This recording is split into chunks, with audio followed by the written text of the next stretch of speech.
By the third day after the Target Massacre, Austin was under lockdown. Roadblocks were set up at every highway leading out of the city. Officers checked IDs, searched trunks, and scanned faces. Helicopters circled above like hawks, their spotlights sweeping the night sky. The FBI had officially joined the hunt, working alongside local police. Ethan was no longer just Austin's fugitive, he was America's nightmare. But despite the dragnet, he slipped through the cracks. Every hour that passed without an arrest only deepened the fear. Ethan wasn't hiding. He was moving. Late that evening, a farmer called 911. He'd found a barn door pried open, tools scattered, food supplies missing. When deputies arrived, they discovered footprints leading into the woods. The prints matched Ethan's boots. Inside the barn, they found something even more disturbing, a crude bed of hay, a pile of empty water bottles, and a half-burned notebook filled with angry scribbles. It was a temporary hideout. He had been there. Maybe only hours before. The officers knew they were close. Too close. The breakthrough came when a patrol car spotted a stolen pickup truck swerving down a country road. The driver's silhouette matched Ethan's profile. Backup units moved in, sirens blaring. The truck roared forward, tires spitting gravel, headlights cutting through the dark. Then, gunfire. Shots ripped through the windshield of a pursuing cruiser. Officers dove for cover as bullets shattered glass and punched holes into metal. It was Ethan. Armed. Desperate. Firing wildly as he sped through the night. The chase stretched for miles until the truck veered off-road, crashing into a ditch. Smoke billowed. Officers advanced cautiously, weapons drawn. But when they reached the driver's seat, it was empty.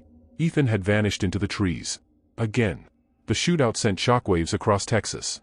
News channels broadcast live footage of bullet-riddled police cars, abandoned fields glowing red with emergency lights. Reporters called it the largest manhunt in Texas since the 90s. Residents locked their doors tighter. Schools shut down. Churches prayed. Ethan wasn't just a fugitive anymore. He was a ghost, slipping through barriers, leaving fear wherever he went. And the chilling truth was clear: if he could outgun police on a rural highway, then no place was truly safe. As dawn broke, search teams combed the woods. Dogs barked, drones buzzed overhead, and officers marched shoulder to shoulder. But what none of them knew was this: Ethan wasn't running blindly. He had a plan. A target. And his next move would be even deadlier. By mid-morning, police received their first lead. A stolen pickup truck had been spotted near Lockhart, Texas, a quiet town just 30 miles outside Austin.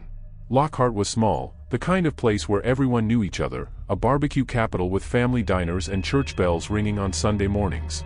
But now, fear seeped into its streets. Shops shuttered. Parents pulled children from schools.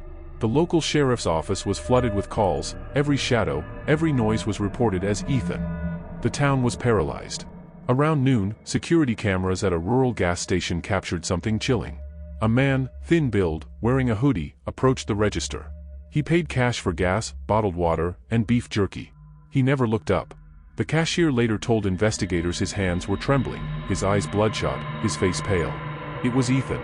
But by the time deputies arrived, he was gone, leaving behind only a blurry image that spread across every news channel in Texas. The message was clear: Ethan wasn't hiding deep in the woods. He was walking among them. By late afternoon, rumors swept through Lockhart like wildfire. A woman claimed she saw Ethan slip into an abandoned farmhouse on the outskirts of town. Another swore she heard muffled cries inside. Within minutes, police surrounded the farmhouse. Snipers took position. Drones buzzed overhead. The possibility was terrifying. Had Ethan taken hostages? For hours, the standoff dragged on. Commands were shouted through megaphones. No one answered. The farmhouse remained silent. When the SWAT team finally breached the door, what they found was haunting. The house was empty. No Ethan. No hostages. Just walls covered with graffiti, symbols, and a chilling phrase sprayed in red paint. Still here. That night, Lockhart's sheriff stood before cameras, his voice heavy with exhaustion. This man is playing games with us. He's dangerous, he's armed, and he's not afraid to hurt more people. But make no mistake, we will catch him. Behind the sheriff, families of the victims stood holding candles, their faces lit with grief and fear. For them, the wait for justice felt unbearable. Every hour Ethan remained free was another hour of torment. And somewhere in the darkness beyond the camera's glare, Ethan was watching. In the small town of Lockhart, police believed they were hunting a fugitive. But in Ethan's mind, he was hunting them. And his next move would turn this manhunt into a nightmare no one expected. Night fell over Lockhart like a heavy blanket. Most homes stayed dark, curtains drawn tight, families whispering in fear. On the edge of town sat a rundown roadside motel, the kind where truckers crashed for a few hours and no one asked questions. At 10:43 p.m., the clerk noticed a man slipping into room 6. He paid cash. No ID. No words. Just a stare that made the clerk's skin crawl. Minutes later, the lights in room 6 flicked off. Silence. The manhunt had brought Ethan to Lockhart, and now he had found his den. The breakthrough came when the motel clerk, shaking with fear, dialed 911. "Room 6, he whispered. "It's him. I know it's him." Within half an hour, SWAT vehicles rolled into the parking lot, engines cut low, red lights flashing against the peeling paint of the motel sign. Officers moved into position, weapons drawn, hearts pounding. If this was Ethan, they had him cornered. But Ethan was never the kind to be cornered. At exactly 11:08 p.m., the silence shattered. A single gunshot exploded from inside room 6. Then another. And another. Glass rained down as bullets tore through the motel window. Officers dove for cover, returning fire. The parking lot lit up with muzzle flashes, smoke, and screams. Inside, Ethan moved like a shadow, firing from one angle, then another, as if he were everywhere at once. The firefight stretched on for 10 brutal minutes, each second heavier than the last. When it finally ended, the room went quiet. No movement. No sound.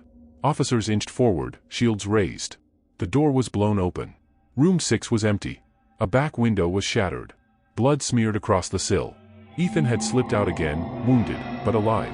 The Motel Standoff made national headlines overnight. CNN, Fox, every outlet carried the breaking alert. Active shooter escapes motel shootout, still on the run. For Austin, for Lockhart, for all of Texas, the nightmare had entered a new phase. Ethan wasn't just a fugitive. He wasn't just a ghost. He was now a legend of fear. The unanswered question haunted everyone.